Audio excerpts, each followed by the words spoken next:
Good morning. আমাৰ মালিক শুই আছে মই উঠিছিলোঁ শুই আছে ফুটবল খেল চাই আছে বোলে মোবাইলত ৰাতি চুইজাৰলেণ্ড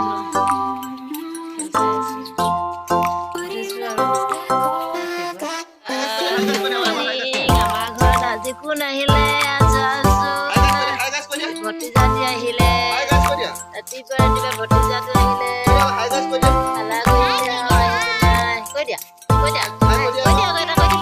হাই গাইছ আমাৰ ভতিজাটো হাই গাইছ কৈছে গুড মৰ্ণিং কৈ দিয়া গুড মৰ্ণিং কৈ দিয়া গুড মৰ্ণিং কৈ দিয়া গুড মৰ্ণিং কৈ দিয়া গুড মৰ্ণিং কোৱা